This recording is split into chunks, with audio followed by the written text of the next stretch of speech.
యెహోవా ఆశ్చర్య కార్యములు చేసి ఉన్నాడు, ఆయనను గూర్చి కొత్త కీర్తన పాడుడి. చాలు చాలు, మొదటి వచనాన్ని మనం ఆలోచిద్దాం. మీరు కూడా ఆలోచించండి. ఈ భక్తుడికి యెహోవా ఏం చేశాడంట? ఆశ్చర్య కార్యాలు చేశాడంట. అందుకని భక్తుడు ఏం చేస్తున్నాడు? కొత్త కీర్తనను పాడుతూ ఉన్నాడు.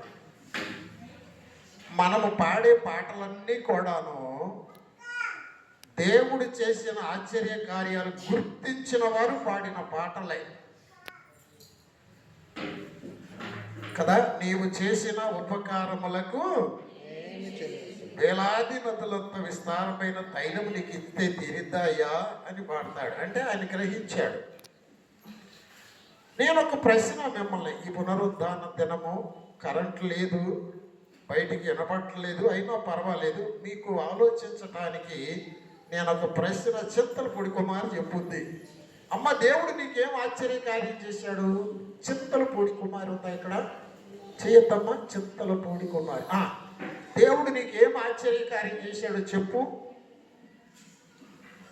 నీకేమన్నా చేశాడు? అసలు చేయలేదా? అసలు ఏమి చేయలేదా? చేశాడు కదా. దేవునికి స్తోత్రం, థ్యాంక్ యూ. మొత్తానికి చేశాడని ఒప్పుకున్నావు. ఓకే. సుకుమార్ చెప్తుంది, నీకేమైనా ఆశ్చర్యకార్యం చేశాడమ్మా? దేవుడు చేశాడు. ఏం చేశాడు? పెట్టి కొట్టించాడు. ఒక కొట్టులాగా పెట్టుకుంటాం, ఒక పెట్టి కొట్టించాడు. దేవునికి స్తోత్రం. బ్రతుకు తిరిగి కదా, ఆశ్చర్యకార్యమే కదమ్మా అది, లేకపోతే మరి ఎలాగ? ఓకే, దేవునికి స్తోత్రం. మీరు ఒకసారి గుర్తు తెచ్చుకోండి, మీకు ఏం చేశాడు దేవుడు? ఆశ్చర్యకార్యం ఏం చేశాడు? ఎస్తేరుకి ఒక మనవరాలను ఇచ్చాడు, అది ఆశ్చర్యకార్యమే. ఓకే, మనకి ఏం చేశాడు దేవుడు? ఆశ్చర్యకార్యం. ఒకసారి మీరు ఆలోచించండి, అసలు నాకేం చేశాడు దేవుడు? అసలు మనం ఎవరివి? మనం ఎక్కడి నుంచి వచ్చాము? ఎప్పుడన్నా ఆలోచించారా? నువ్వెవరివి? దేవుడు నీకు ఏం చేశాడు?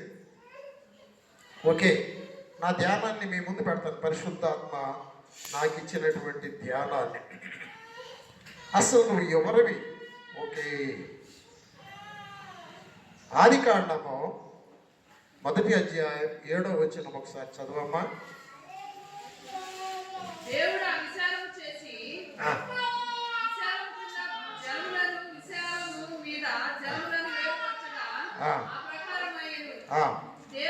విశాలమునకు ఆకాశమని పేరు పెట్టెను.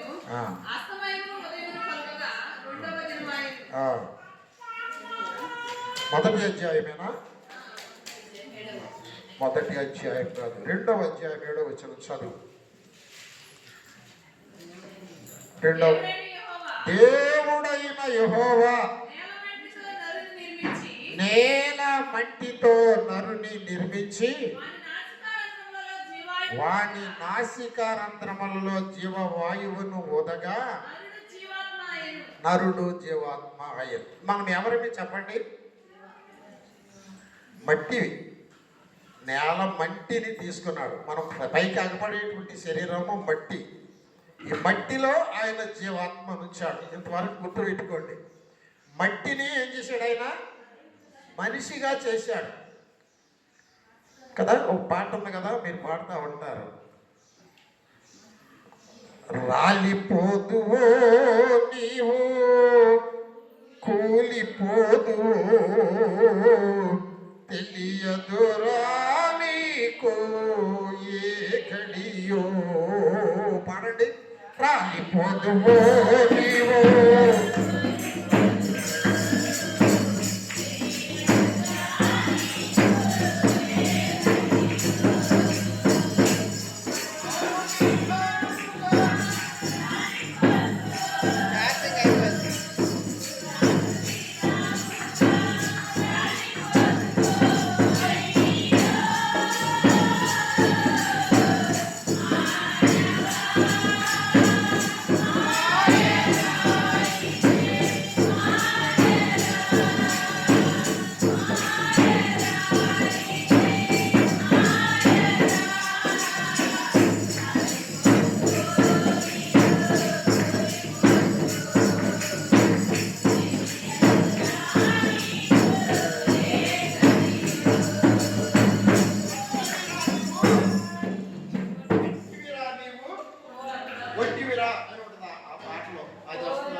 అష్టమ గారు వాళ్ళ నాన్న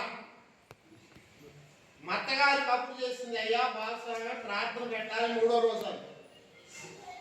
నేను వెళ్ళాను, ఆయన విగ్రహారాధికుడు.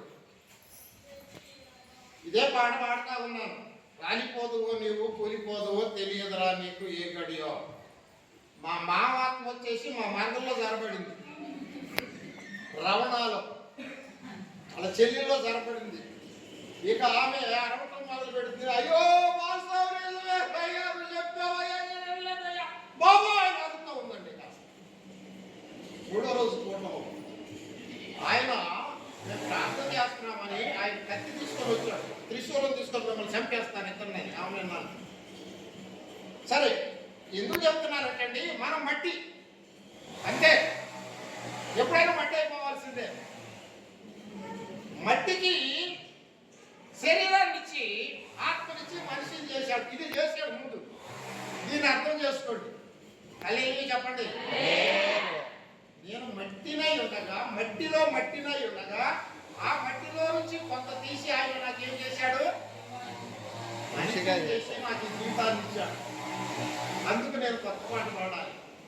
హల్లెలూయా హల్లెలూయా. పాట గుర్తొస్తా ఉన్నాయి నాకు. ఓకే, దేవునికి స్తోత్రం. ఈరోజు చాలా అభ్యంతరాలు కనపడతా ఉంది అదండి, అసలే కరెక్ట్ లేదు, దానికి తోడు మళ్ళీ చాలా అభ్యంతరాలుగా ఉన్నాయి. ఓకే, అయినా పర్వాలేదు, నా మాటలు వినడానికి ప్రయత్నం చేయండి. ఒకటి మొట్టమొదటి నేను మాట్లాడటం ఏం చూద్దాం. ఓకే, దేవునికి స్తోత్రం. యెహోవా ఆశ్చర్య కార్యములు చేశాడు.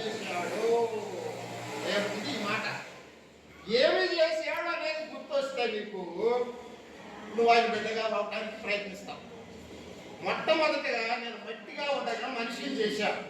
దేవునికి స్తోత్రం. హల్లెలూయా. ఈ మనిషిలో ఆయన ఆత్మ ఉంచాడు. ఇంకా ఏం చేశాడు, దీన్ని మనం ప్రార్థన చేసినప్పుడు జ్ఞాపకం చేసుకోవచ్చు. నేను మట్టిలో మట్టిన ఉండగా అందరూ తొక్కుతూ ఉమ్ముతూ పంతులు బొరిలాడుతూ, ఏ బురద గుంట్లో మట్టినో నేను, ఏ గోతిలో, ఏ కాలువలో, ఏ చండాలంలో ఉన్న మట్టిలో నేను. ఈ మట్టిని ఆయన ఏం చేశాడంటే బొమ్మను చేశాడు. ఆయన బొమ్మను చేసి అమ్మా వెనకాల వినాలి, ఏం చేశాడు, ఆయన ఆత్మను ఉంచాడు. కనుక నేను మనిషిని అయ్యాను. ఈ మట్టి కాదు మనిషి. మనిషి ఏంటి? ఆత్మ. చెప్పండి, మనిషి ఏంటి? ఆత్మ. ఆత్మ ఉంది కాబట్టి మనిషి. ఆత్మ బయటకు వచ్చేస్తే మళ్ళీ మట్టే, మట్టి అయిపోతుంది, కుళ్ళిపోతుంది, వాసన వస్తుంది. ఇంట్లో ఉంచరు, ఇంట్లో ఉంచుతారా అమ్మాయి? ఇల్లు నేను కట్టుకున్నానంటే ఉంచుతారా? నేను ఇంట్లో నుంచి ఈ ఇల్లు నాది, నేను ఇక్కడే ఉంటానంటే 10 రోజులు ఉండిస్తారా ఇంట్లో నన్ను? ఒకవేళ పిల్లలు ఉండించిన నా భార్య నన్ను ప్రేమించి లేదయ్యా నేను మాత్రం మా ఆయన్ని తీసుకెళ్ళి అన్నా, మీరు ఊరుకుంటారా? పక్కనుంటే అమ్మాయి ఊరుకుంటుందా? అమ్మ నువ్వు ఊరుకుంటావు లక్ష్మి? ఏంది పాస్టమ్మ ఈ వాసన అని అంటావు కదా, నువ్వైనా అంటావు కదా. ఏమైపోతుంది? గప్పు కొట్టే మట్టి అయిపోతుంది. కనుక ఈ మట్టిని ఏం చేశాడు దేవుడు, మనిషిని చేశాడు. అందుకు దేవుడికి స్తోత్రం చెల్లించండి. మనమందరం మళ్ళీ మట్టిలో కలిసిపోతాం. మనిషి చేసిన తర్వాత ఏం చేశాడు? ఇప్పుడు ఆదికాండం 1:26 వచ్చిన చూడండి ఒకసారి.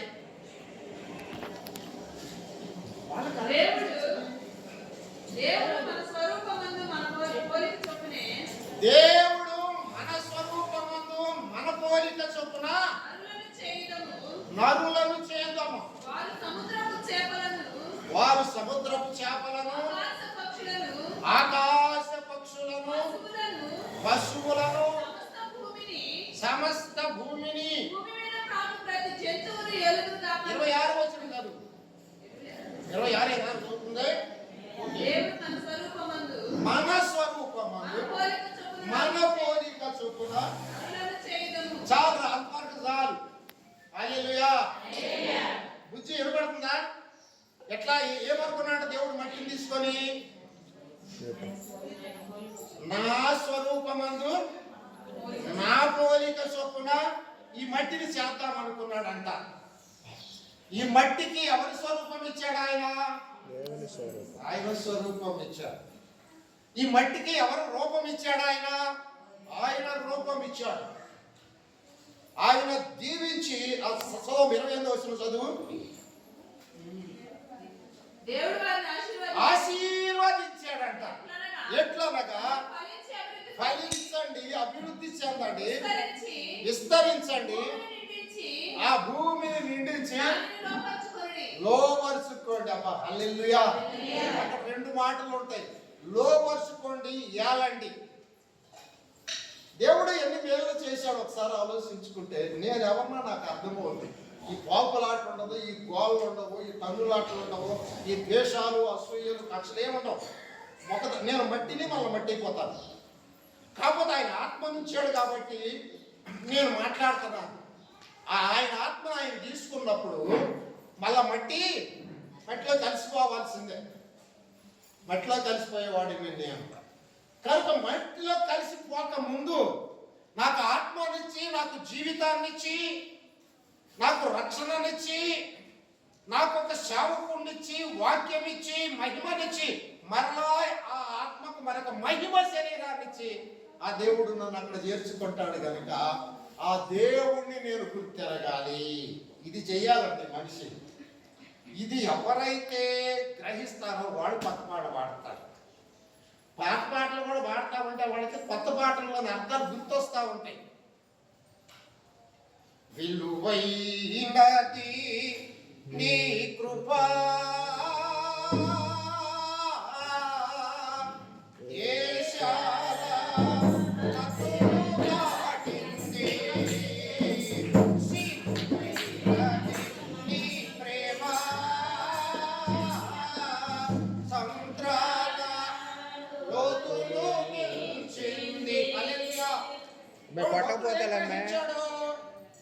ఆయన ప్రేమ విలువైనదంట. ఎంత విలువైనదంటే వినండి, ఒక బానిసగా దిక్కు మొక్కు లేక, తినటానికి లేక, ఉండటానికి లేక, జీవితంలో ఒక విలువ లేకుండా మేము చిన్నప్పుడు అండి, నేను చిన్న పిల్లవాడిగా ఉంటే ఆ ఊళ్ళో రైతులు వచ్చి అమ్మా ఇళ్ళకాడ ఆడవాళ్ళకి ఆకేసేవాళ్ళు, ఏమే వసే అని పిలిచేవాళ్ళు. అక్కడ మా నాన్నలు మంచం మీద కూర్చొని ఉంటే ఏమే వసే అంటే వాళ్ళు కబాలు వేసి నిలబడాలి మగవాళ్ళు. ఏమండి, బానిసలుగా బ్రతుకుతూ ఉన్నప్పుడు నేను కొంచెం వయసు వచ్చిన తర్వాత తెనాల్లో సినిమా హాల్లో సిగరెట్లు కాల్చడం మొదలు పెట్టాను. నేను చదువుకుంటూ బడిలో 7వ తరగతి 8వ తరగతి హై స్కూల్లో ఆ పక్క ఎదురుగా ఒక హోటల్ ఉంది. ఆ హోటల్లో టీ తాగుతా సిగరెట్ కాలుస్తున్నా. పాండీ గారు ఒక రైతు, ఆయన మా నాన్నోళ్ళు వాళ్ళ ఇంటిగా వాళ్ళ పొలంలో పనిచేస్తూ ఉంటారు. ఆయన వచ్చి మా అమ్మతో చెప్పాడంట, ఏమే నీ కొడుకు సిగరెట్ కాలుస్తా రాజ్యం తాకేసి ఎదురుగా హోటల్లో కాలు మీద కాలేసుకొని కూర్చున్నాడే అన్నాడంట. మా అమ్మ నేను ఇంటి రాని మా అమ్మంది, అయ్యా ఆ రాజ్యం టాకీస్ కాడ ఆ సినిమాలు ఎదురుగా సిగరెట్ కాల్చా ఉంటారు నువ్వు. ఇవి చెప్పారమ్మా, పాండీ గారు చెప్పాడ్రా, కాలు మీద కాలు వేసుకొని కుర్చీలో కూర్చొని సిగరెట్ కాల్చున్నప్పుడు ఆయన వచ్చినప్పుడు లగొద్దయ్యా నువ్వు. ఏమోనమ్మా నేను చూడలేదు, ఆయన చూసేటమ్మా తప్పయ్యా అట్లా ఆయన అనుకున్నప్పుడు ఇప్పుడేదో గబాలు లేవు అని చెప్పింది. నేను ఎవరిని, నాకేం చేశాడు దేవుడు? బుజ్జి ఏం చేశాడు నీకు? చక్కని బండి ఇచ్చాడు, చక్కని కొడుకుని ఇచ్చాడు. ఏమండి, భర్త తాగుతున్నాడు. భర్త ఒకసారి నాకు తెలిసి ఏమనుకో మాకు, బుజ్జి పరిగెత్తా ఉంది, ఇళ్ళ కూడా పరిగెత్తా ఉంటాయి. ఎన్ని గల్లీలో చిన్న చిన్న కోళ్ళు ఏంట్రా ఏమో పరిగెత్తుంటే వాళ్ళు ఆయన కత్తి తీసుకొని సమటానికి కూడా పట్టాడు అని అన్నారు. నిజమేనమ్మాయి? ఒకసారి నాకు గుర్తుంది అట్లా.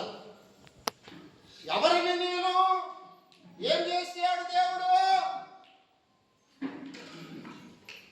చంపేవాడిని తీసేశాడు, బతికించేవాడిని ఉంచాడు. బండి ఇచ్చాడు. నేను ఎవరిని నాకేం చేశాడు దేవుడు? ఒక బానిసను. వసే అంటే మా నాన్న లేచి నిలబడాలి. నేను బజార్లకు పెడితే వాళ్ళు వస్తే లేచి నిలబడాలి. ఇలాంటి జీవితంలో నుంచి నాకు చదివించి, నాకు రక్షణ ఇచ్చి, నాకు వాక్యం ఇచ్చి, నాకు ఆరోగ్యం ఇచ్చి, అనేకులకు ఆయన ప్రకటించి భాగ్యం ఇచ్చాడే. నేను ఏం చేయాలి ఆయన కోసం? నువ్వేం చేయాలి ఆయన కోసం? కనీసం కొత్త మాట పాడు, అర్థం చేసుకో. ఆయన నాకేం చేశాడు? ఇదే ప్రశ్న ముందు. యెహోవా, చూడమ్మా మొదటి మాట ఆశీర్వాదం. యెహోవా ఆశ్చర్యకార్యములు చేసి ఉన్నాడు. ఆశ్చర్య కార్యాలు చేశాడు. ఆయనను గూర్చి కొత్త కీర్తన పాడండి. ఏం చేశాడండి? ఆశ్చర్యకార్యాలు. ఆశ్చర్య కార్యాలు చేశాడు. ఆ పాండ్యాన్ని ఆయనండి వాళ్ళ గేదెలు బాగపోతే ఆ అబ్బాయిని రమ్మన్నాడు. ఆ డాక్టర్ గారు నేను రమ్మంటే నేను వెళ్ళా. డాక్టర్ గారు, ఓ అబ్బాయి నువ్వు రంగాం కొడుకు కదా అన్నాడు. అవునండి. ఊరి నువ్వు డాక్టర్ అయ్యావా? కుర్చీ డాక్టర్ గారు, మీకు అర్థమవుతుందా? కుర్చీలో కూర్చొని కాలు మీద కాలేసుకొని చిరుడుగా అవుతున్నాడు. రంగా మీ కొడుకు అన్నవాడు. నేను వైద్యం చేయడానికి అటెండర్ తీసుకొని ఇంటికి వెళ్తే జీతగాడు చెప్తున్నాడు, డాక్టర్ కుర్చీ అన్నాడు. కుర్చీ మీద కూర్చున్నాడు కాలు మీద కాలేసుకొని. కాసేపు రైతు చూసి, అబ్బాయి నువ్వు రంగా కొడుకు కదా అన్నాడు. అవునండి అన్న. ఇప్పుడు డాక్టర్ అయ్యావా? ఇప్పుడు వచ్చింది ఉద్యోగం అన్నాడు. నాకు వచ్చి 10 సంవత్సరాలు నేను చెప్పా. ఏం చేస్తాడు దేవుడు నీకు? ఎక్కడి నుంచి వచ్చావు నువ్వు? నీ జీవితంలో ఎలాంటి పరిస్థితుల్లో నుంచి ఒడ్డెక్కావు? ఎన్ని అవమానాలు, ఎన్ని వ్యాధులు, ఎన్ని పరిస్థితులు. ఆయన తన రూపం ఇచ్చి, తన పోలికనిచ్చి నిన్ను ఆశీర్వదించాడు. నువ్వు ఫలించు, అభివృద్ధి చెందు. అది నాకు గుర్తుంటే, నేను దేవుడి పోలిక అన్న మాట నేను గుర్తుంటే దెయ్యాన్ని ఎగిరి తప్పుతాను. సాతాన్ని నా పాదాల కింద తొక్కి పెడతాను. అది నన్ను రేపితే నోరు మూసుకొని కూసోవే పంది అంటాను సాతాన్ని. నేను దేవుడి పోలిక ఇది నాకు గుర్తుంటే నన్ను రేపటానికి సాతాను వస్తే దానికి ఉచ్చబడతాయి. నువ్వు తప్పు చేయి, నువ్వు అబద్ధమాడు, నువ్వు తగాదాలకు వెళ్ళు అని వాడు నాతో చెప్పడానికి వాడికి గుండెలు లేవు. నువ్వు దేవుడి పోలిక. ఆయన ఆత్మ నీలో ఉంది. కానీ నువ్వేమైపోయావు అంటే, చూడండి కొంచెము మిమ్మల్ని కొంచెం లోతుకి నడిపిస్తా. Praise the lord. Hallelujah, hallelujah, hallelujah. చూడండి ఆదికాండము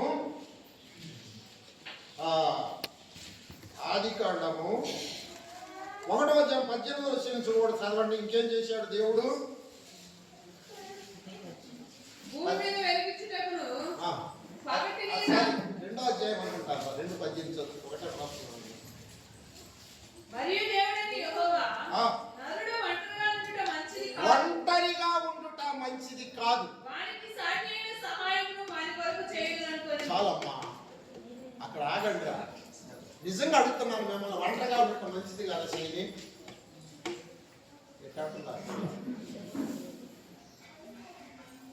అమ్మాయి నువ్వు చెప్పు. అమ్మాయి నీ పేరేంది? చిన్న నువ్వు చెప్పు. ఒంటరిగా ఉండటం మంచిదా మంచిది కాదా? పెళ్లి చేయాలి. ఒంటరిగా ఉండుట నాకు అనిపిస్తుంది. ఒంటరిగా ఉండటం మంచిదేమో అనిపిస్తుంది నాకు. అయిపోయినాక అప్పుడు అనిపిదా చిన్నలాగా చేతిలాగా ఉంటాడు. అనిపిదా గొల్పాటలు ఎప్పుడు తెలిసేస్తారు, ఎప్పుడు తెలిసేస్తారు, ఎప్పుడు డమ్ డమ్ డమ్ మా వాయిద్యాలు వాస్తాయి. ఆ వచ్చి వచ్చింత వేసారు పాట పాడుతూ ఉంటాము. నాకు ఎప్పుడు వేస్తారో అనిపించే గొల్పాట. ఒంటరిగా ఉండటం మంచిది కాదు. దేవుడు ఆలోచించి నీకు తగిన సహాయం, నీకు ఎవరిని జత చేయాలో వారిని ఆయన జత చేస్తాడు. నువ్వు కోరుకున్న వారిని కాదు, నేను కోరుకున్న వారిని కాదు. మా భార్య దగ్గరికి తీసుకెళ్ళినప్పుడు పాస్టర్ గారి దగ్గరికి ఆమెను చూశాను. ఆమె ఏం చదువుకోలేదంట. మక్క కబురు చేసింది. గుంటూరులో నర్సు ఉంది, అమ్మాడు తీసురా నర్సుని చేద్దామని అంది. మా అమ్మ తీసుకెళ్తల్లా. విగ్రహం చూసాము, వస్తున్నాము. వస్తుంటే నంద్యాల దగ్గరికి వచ్చిన అమ్మ దిగుదాం ఇక్కడ గుంటూరు ఇటు నుంచి గుంటూరు దారి ఉంది. ఆ అక్క చెప్పిన నర్సు అంటాను ఇప్పుడు మూసుకొని కూసా. ఏందమ్మా ఈ పిల్లనే చేసుకోవాలి, చదువు లేదంట కదా. అరే నర్సుని కాపురం చేయదురా.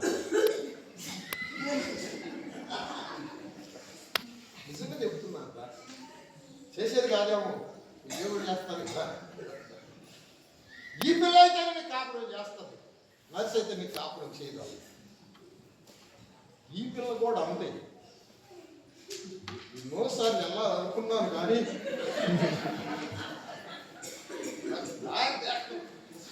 కాపురం చేస్తున్నాను అంతే. అంటే నాకు ఎవరు కావాలో, ఎవరైతే నా దగ్గర నిలబడతారో, ఎవరైతే నా బిడ్డలు కడతారో ఆయనకి తెలుసు. దేవుడు ఏం చేశాడు? మట్టిని మహిమనిచ్చాడు, ఆశీర్వదించాడు. అంతేకాదండి, ఒక సాటి అయిన సహాయాన్ని ఇచ్చాడు. ఇజ్రాయేల్ గారికి రాడైతేనే సూటు, ఇంకొకళ్ళైతే సూట్ కాదు. అంటే అది దేవుడికే తెలుసు, నీకు నాకు కూడా తెలియదు. నేను అనుకున్నాను ఆ రోజుల్లో సావిత్రి చేసుకున్నాం, సూట్ అయ్యేదా? ఫ్రీగా మాట్లాడుతున్నాం, కరెంట్ లేదు కనుక. నేను సినిమా ఎక్కువ ప్రేమించానండి ఆ రోజుల్లో. కళ్ళలుగానే ఉండి కళ్ళు కూడా వచ్చేవాళ్ళు. సినిమా యాక్టర్ నీకు భాగ్యం అయితే సాటి అయిన సహాయం. వాళ్ళైతే ఉండేవాళ్ళు కాదు నా దగ్గర.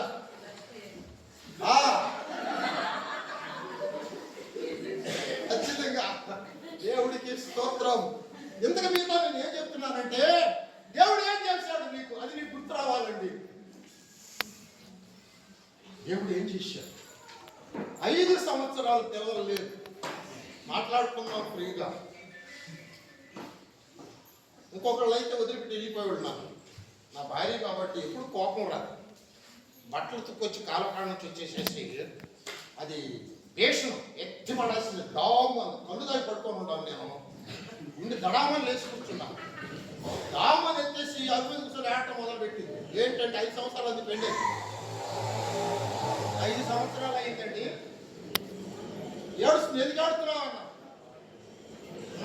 మా చిన్నమ్మ భార్య పిల్లలు ధనమ్మ చెప్తున్నాడు, ఎవరు రాడు.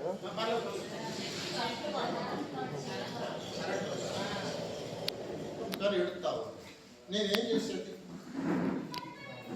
అప్పుడప్పుడు వచ్చేది ఆ పిల్లలంటే దేవుడు ఇవ్వాలి కదండి. అలాంటి ఆమెకి ఒక మగపిల్లడు ఇచ్చాడు.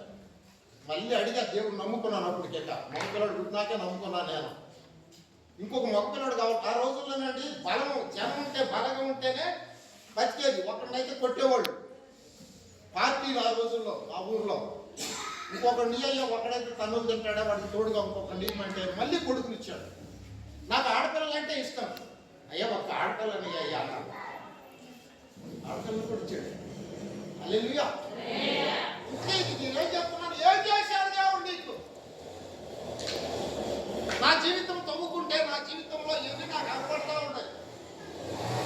ఇవన్నీ నాకు కనపడతా ఉన్నాయి. నీకేమన్నా కనపడియా? కనబడితే దేవుడిని జ్ఞాపకం చేసుకోండి. అయ్యా ఇవన్నీ చేసావు, నీకు స్తోత్రం అయ్యని ఒక మాట చెప్పండి. అది ఆయన కోరుకునేది.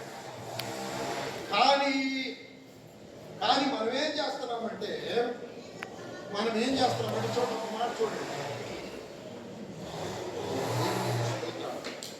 ఆ తులసి పత్రిక 1వ అధ్యాయం 13వ వచనం దగ్గర నుంచి చూడండి. నేను కొంచెం లోతు చేస్తాను, జాగ్రత్తగా. తులసి పత్రిక 1వ అధ్యాయం. ఆయన మనలను అంధకార సంబంధమైన అధికారముల నుండి విడుదల చేసి తాను ప్రేమించిన తన కుమారుని యొక్క రాజ్య నివాసులుగా చేశాను. హల్లెలూయా, హల్లెలూయా. నాతో నీవు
ఎందుకింత అతిశయం?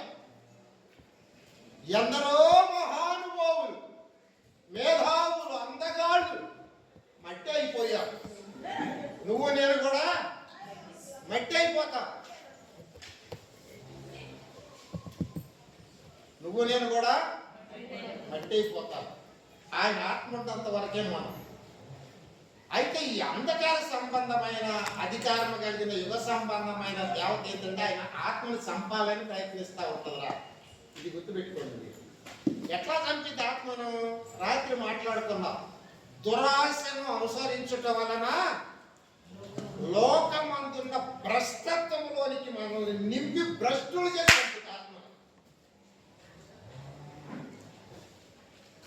అర్థమైతే అది చెప్పండి.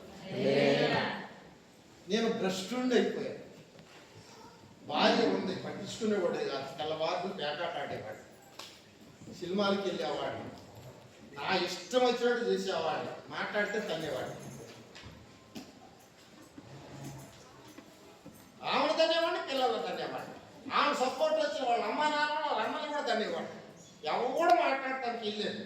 అంత భయంకరంగా చేయాలి. అలాంటి సేవకుడిని చేశాడు. ఇప్పుడు అవసరమైతే ఆమె నన్ను తన్నుద్ది, ఆమె తన్నినా నేను తన్నా. అంటే ఆ రేంజ్కి దేవుడు నన్ను దించేశాడు. నా ప్రియమైన బిడ్డలారా, పునరుద్ధాన దినం మీతో చెప్పాలనుకుంటే ఏంటంటే ఆయన నాకు ఆశ్చర్యకార్యాలు చేశాడు అంటాడు. ఆశ్చర్యం కాదా? అంధకార సంబంధమైన అధికారముల నుంచి విడిపించి, చదవమాయ మాట కొలసీ పత్రిక, విడుదల చేసి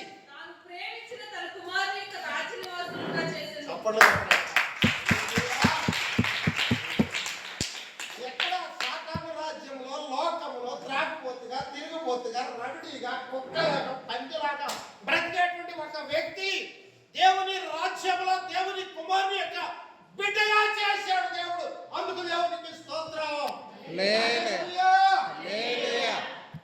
అందుకని మనం ప్రార్థన చేయాలి, అందుకని మనం ఆరాధన చేయాలి, అందుకని మనం పాటలు పాడాలి. ఈ లోకమందున్న భ్రష్టత్వం, తాగుడొక భ్రష్టత్వము, తిరుగుడొక భ్రష్టత్వము, తగాదాలు, గొడవలు, ద్వేషాలకు భ్రష్టత్వము.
నా దేవుడు చక్కని ఆరోగ్యాన్ని ఇచ్చాడు, నా దేవుడు చక్కని సౌందర్యాన్ని ఇచ్చాడు, నా పెదాలు ఎర్రగా దొండ సిగరెట్లు బీడీలు తాగి తాగి ఒక్క పెంటలాగా నల్లగా అయిపోయింది. నిజం. పందులు మేపుచు చండాలపు మామూలు తాగుడండి. వద్దాక బీడో సిగరెట్ నోట్లోనే ఉండేది. వద్దాక సారాయిలు, కళ్ళు, బ్రాందీలు చండాలమంతా తాగుతూ బ్రతికినటువంటి ఏ ఆశ్చర్యకార్యం చేశాడు దేవుడు నాకు. నేను ఎలా ఈ దేవుడిని వదిలిపెట్టి వెళ్ళేది? నేను ఎలా ఈ దేవుడిని బాధపరిచేది? ఆయన హృదయాన్ని ఎలా గాయపరిచేది? నేను ఆయన స్తుతించొద్దా? ఆయన చేసిన మేలు తలంచుకొని కృతజ్ఞత చెల్లించొద్దా? ఇంకా ఏం చేశాడంటే 2వ వచనం చదవరా, నేను ముగిస్తాను, రోజుకి వస్తాను. కీర్తనలు 98:2. యెహోవా తన రక్షణను వెల్లడి చేసి ఉన్నాడు. అన్యజనుల ఎదుట తన నీతిని బయలుపరిచి ఉన్నాడు. ఇశ్రాయేలు సంతతికి రెండవ వచనమేనా? మళ్ళీ మొదలు చదువు. యెహోవా తన రక్షణను వెల్లడి చేసి ఉన్నాడు. తన రక్షణను వెల్లడి చేసి ఉన్నాడు. అన్యజనుల ఎదుట తన నీతిని బయలుపరిచి ఉన్నాడు. ఇశ్రాయేలు సంతతికి తాను చూపిన కృపా విశ్వాస్యతలను ఆయన జ్ఞాపకం చేసుకొని ఉన్నాడు. మొదటి వచనం అనుకుంటాను. ఆయన దక్షిణ హస్తం అనేది జరగాలి. ఆయన దక్షిణ హస్తము, ఆయన పరిశుద్ధ బాహువు ఆయనకు విజయం కలుగు చేసి ఉన్నాడు. చాలు. ఆయనకు విజయం కలుగు చేసింది ఏంటి? ఆయన దక్షిణ హస్తం ఏంటి? ఆయన పరిశుద్ధ బాహువు ఏంటి? వాక్యాన్ని ప్రశ్నిస్తే గానీ వాక్యం మనకు అర్థం కాదు. మళ్ళా చదువు మాట. ఆయన దక్షిణ హస్తము, ఆయన పరిశుద్ధ బాహు ఆయనకు విజయం కలుగు చేశాడు. దక్షిణ హస్తం అంటే రైట్ హ్యాండ్. ఇజ్రాయెల్ గారు నాకు రైట్ హ్యాండ్. హల్లెలూయా. దయానందం గారు నాకు లెఫ్ట్ హ్యాండ్. దయానందం గారు పాపం అవుతుంది. నేను లెఫ్ట్ హ్యాండ్, మా తమ్ముడు రైట్ హ్యాండ్. ఆయన వాక్యం చెబుతున్నాడు నాకు సపోర్ట్గా. కనుక ఆయన దక్షిణ హస్తం, నా పరిశుద్ధ బాహు నాకు విజయం కలుగు చేశాడు. దక్షిణ హస్తం ఏమిటి? పరిశుద్ధ బాహు. ఇప్పుడు చెప్తాను. ఇప్పుడు పేతురు పత్రికలోనికి రండి. నేను అడిగిన పేతురు పత్రికలోనికి వస్తాను. మొదటి అధ్యాయం 19వ వచనం చదువు. 2వ పేతురు పత్రిక 1వ అధ్యాయం 19వ వచనం ముగించేస్తాను. మరియు ఇంతకంటే స్థిరమైన ప్రవచన వాక్యం మనకున్నది. తెల్లవారి వేకువ చుక్క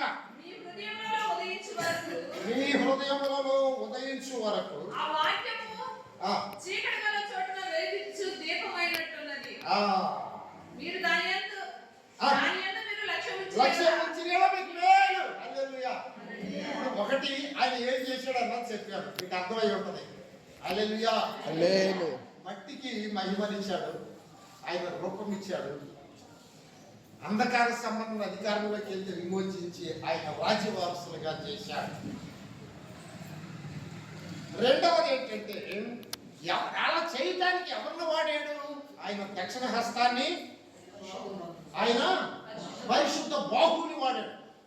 ఎవరా దక్షిణ హస్తం అంటే ఇక్కడ ఎదురుగా రాస్తాడండి. ఎంతకంటే స్థిరమైన ప్రవచన వాక్యము మనకున్నది అంటాడు. హల్లెలూయా. పైనుంచి రావాలంటే కుదరదు. కానీ ఏంటి ఇంతకంటే స్థిరమైన ప్రవచన వాక్యం అంటే ఇంతకంటే ఏంటంటే యేసయ్య శిష్యులు కొండ మీదకి వెళ్ళారంట. ఎత్తైన కొండ మీదకి వెళ్తే అక్కడ తండ్రి అయిన దేవుడు మేఘంలోంచి మాట్లాడుతున్నాడంట. మా ఎంత పడుతుందా? వెళ్ళి మాట్లాడుతున్నా ఎంత పడుతుందా? తండ్రి అయిన దేవుడు మేఘం వచ్చి మాట్లాడుతున్నాడు. ఏమని మాట్లాడుతున్నాడు? ఇతడు నా ప్రియ కుమారుడు, వీరిని నేను ఆనందిస్తూ ఉన్నానని మాట్లాడుతున్నాడు. చాలా మంది యేసయ్య దేవుడు కాదు, ఏమంటే యేసయ్య ద్వారా ఏం జరగదని చాలా మంది మాట్లాడుతూ ఉన్నారు. వాళ్ళందరికీ ఇది జవాబు అన్నమాట. యేసయ్య నా కుమారుడు, ఆయన మాట మీరు వినాలి, ఆయన నేను ఆనందిస్తున్నాను తండ్రి కేక వేసి చెప్పాడు. అంతకంటే స్థిరమైన వాక్యం అనుకున్నది అన్నాడు ఇక్కడ పేతురు గారు. ఆ రూపాంతర కొండ మీద తండ్రి చెప్పిన మాట ఒకవేళ నమ్మకపోతే, నమ్మినా నమ్మకపోయినా, అంతకంటే మనకి నమ్మకం ఏంటంటే స్థిరమైన ప్రవచన వాక్యం మనకు ఉన్నది. అది ఏంటి ఆ ప్రవచన వాక్యం అంటే దేవుడు మనతో మాట్లాడిన మాట. హల్లెలూయా. నేను వాక్యం వింటా ఉన్నా రక్షించబడిన కొత్తలో ఒక పాస్టర్ గారు మాట్లాడుతూ ఉన్నాడు. అది కొత్త ఆరంభం. ఏమని మాట్లాడుతున్నాడంటే కుటుంబ ప్రార్థన ఉందా నీ ఇంట్లో? హల్లెలూయా. చెబుతున్నాడు నా యొక్క చెబుతున్నట్టుగా ఉన్న సేవకుడు. నీ ఇంట్లో కుటుంబ ప్రార్థన ఉందా? నీ ఇంట్లో కుటుంబ ప్రార్థన లేకపోతే సైతాను నీ జీవితాలు ఆడుకుంటాయి అన్నాడు. నాకు భయం వేసిందండి. ఆ రోజు నుంచి కుటుంబ ప్రార్థన పెట్టడం మొదలు పెట్టాను. దేవుడు ఆశీర్వదించడం మొదలు పెట్టారు. ఇప్పుడు నేను మీతో చెబుతున్నాను, నీ ఇంట్లో కుటుంబ ప్రార్థన ఉందా? ఎంతమంది ఉంటున్నారు మీ ఇంట్లో? భార్య, భర్త, పిల్లలు, అన్నదమ్ములు ఎంతమంది ఉంటున్నారు? అందరూ కలిసి ఒక స్థలంలో కూర్చొని మీ ఇంట్లో పాటలు పాడుతూ ప్రార్థన చేసుకుంటున్నారా? ఒక్కవేళ అది జరగకపోతే సాతాను నీ ఇంట్లోకి వస్తాడు, నిన్ను గలిబిలి చేస్తాడు.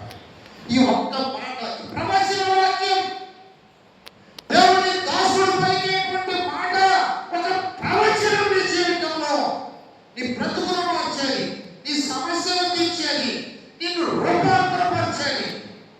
అంతకంటే స్థిరమైన ప్రవచన వాక్యము మనకున్నది. ఈ ప్రవచన వాక్యము చీకటి కలిగిన చోట్ల వెలిగించే దీపముగా ఉన్నది. ఇంట్లో చీకటి ఉన్నదా?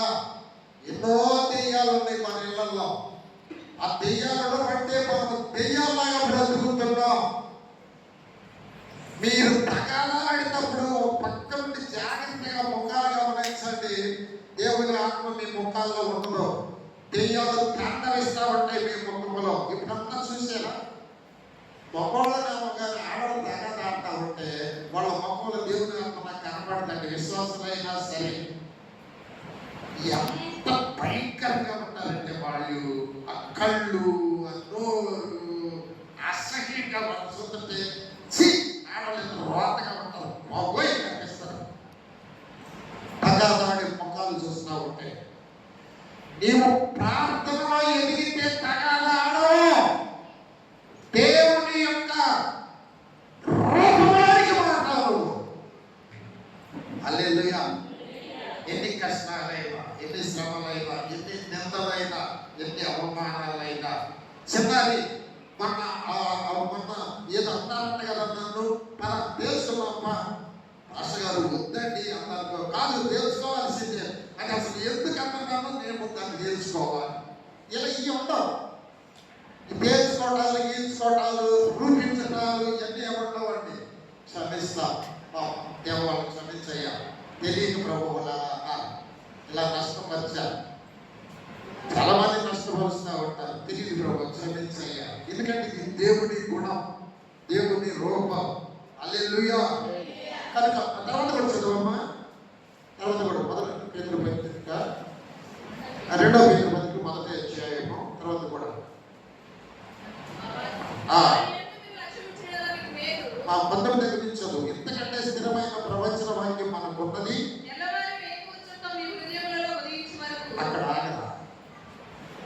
తెల్లవారి వేకువ చుక్క నీ హృదయములో ఉదయించు వరకు ఆ వాక్యము చీకటిగా చోట్ల వెలిగించు దీపం. అది మాట పట్టుకుంటారా? ఇది చెప్పలేదు, టైం చాలు. కానీ మీరు నమ్మారు, యేసయ్యను నమ్మారు. చిన్న నమ్మకమే. ఆయన దేవుడు అడిగితే నాకు మేలు కలుగుతుందని వచ్చావు. ఆ విశ్వాసం కానీ నీలో స్థిరంగా ఉంటే, ఆ భయం కానీ ఆ ప్రేమ కానీ నీలో ఉంటే నువ్వు దేవుడు వదిలిపెట్టి వెళ్ళవు. చచ్చినా వెళ్ళవు, పేక కోసినా వెళ్ళవు. పేకైనా వదిలి కోసుకుంటావు, ప్రాణమైన వదులుతావు, కానీ వేసే వదలవు. నువ్వు కొంచెం విశ్వాసంతో దేవుడి దగ్గరికి వస్తే ఆయన ప్రేమించి ఆయన దగ్గర నుంచి కొంత విశ్వాసం నీకు ఇస్తారా? అప్పుడు నువ్వు సెటిల్ అయిపోతావు విశ్వాసం. అప్పుడు ఏం జరుగుతుందంటే ఈ వాక్యం, ఈ ప్రవచన వాక్యము నీ హృదయంలోకి వచ్చినప్పుడు ఎక్కడ చీకటి ఉందో అక్కడ వెలిగిస్తూ ఉంటుంది. నేను చైన్ స్మోకర్ అని చెప్పారు కదా, రక్షించబడిన భక్తులు వాక్యం వింటాయంట బయటికి వెళ్ళి పరిశీలిగా చూసి కూర్చునేవాడిని.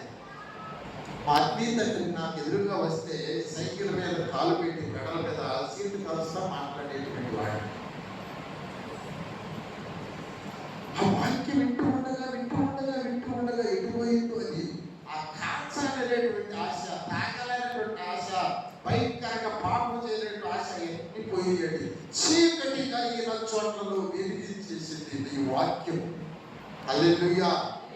ఆ వెలిగించిన దాకా ఆ తర్వాత ఏమైందంటే, ఈ మాట నేను వివరించలేను కానీ చదవమ్మాయి మళ్ళీ ఆ మాట 19 వచ్చిన. ఎంతకంటే స్థిరమైన ప్రవచన వాక్యం మనం గొప్పది. అంటే తెల్లవారి వేకువ చుక్క అంటే యేసుక్రీస్తు వారి యొక్క ఆత్మ. ఏమండి, మనము ఎప్పుడు దైవ బిడ్డలుగా దైవ రాజ్యానికి వారసులు అవుతామంటే ఆ వేకువ చుక్క నా హృదయంలో ఉదయించాలండి. హల్లెలూయా. ఉదయించిన దాకా ఈ ప్రవచన వాక్యము నా హృదయంలో చీకటి కలిగిన చోట్ల వెళ్ళి వెలిగిస్తా ఉంటుంది. దేశం పోద్ది, కపటం పోద్ది, పాపం పోద్ది, అసూయ పోద్ది, గొడవలాడుతున్నా ఒక్కొక్కటి పోయి దేవుని శక్తి వస్తుంది. మనం చదువుకున్నాం కదా మొదటి అధ్యాయంలోనే ఆ మహిమ గుణాతిశయములను బట్టి దానికి కిందండి ఆయన దైవ శక్తి. ఆ దైవ శక్తి ఎట్లా వస్తుందంటే ఆయన రాత్రి చెప్పారు కదా, ఆయన గురించిన శ్రేష్టమైన అనుభవం. నీకు ఏం తెలుసు?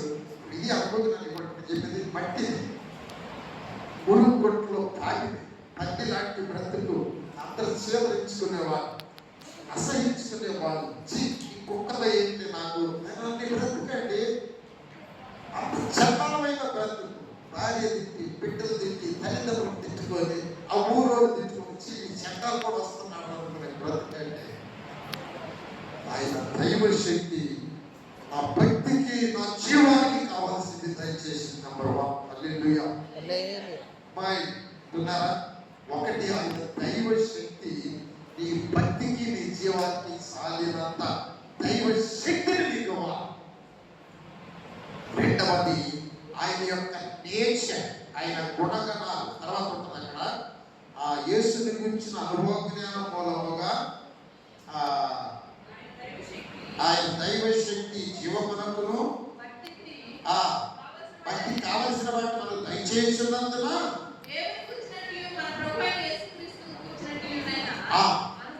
అనుభవ జ్ఞానం వలన. హల్లెలూయా. ఈ రెండు చాలా అమూల్యమైన వాక్యం. బాగా చదవండి. కృప విస్తరిస్తా ఉంటాయి, సమాధానం విస్తరిస్తా. బయటికి వెళ్ళిన కాడు కూడా కృప విస్తరించడం అంటే ఈ వాటి ఈ శైలి చూస్తుంటే నాకు భలే సంతోషంగా ఉండేది. ఎందుకంటే మాటికి మా ఇంటికి వచ్చేది, పాటలు పాడేది. తాత ఇదిగో మాసం కూర, ఇంకేమైనా కావాలంటే నాకు ఫోన్ చేసి నేను వస్తా అని చెప్పేది. ఇప్పుడు ఈ మధ్య ఏమైపోయింది, పిల్ల రాణిని మించిపోయింది. ఆ పిల్ల రాణి అనుకుంటే ఈ పిల్ల పెద్ద రాణి అయిపోయింది. అసలు రాట్లా కదా, వస్తున్నా ఎన్నాళ్ళైతే వచ్చేసి తాత ఉంటాడే, ఒకసారి చూసి వద్దాము ఈ బస్సులో ఎట్లుంటాడు లేదు. ఇప్పుడు ఆ మీద నాకు కోపం వచ్చింది అనుకో, ఆ కోపం కావాలంటే ఏం కావాలి? మంచి శాపం తీసుకొచ్చుకున్నాను. అప్పుడు కృప విస్తరిస్తుంది అన్నమాట. కృప విస్తున్నప్పుడు సమాధానం వస్తుంది. ఇప్పుడు ఆ పిల్ల మీద నాకు కోపం బాగుంది, ఏమనుకోవాలి, ఎగ్జాంపుల్ చెప్తున్నాను. ఇప్పుడు ఉదాహరణకి నాకు ఒక మీద కోపం ఉందనుకోండి, ఎవరి ఏమైందో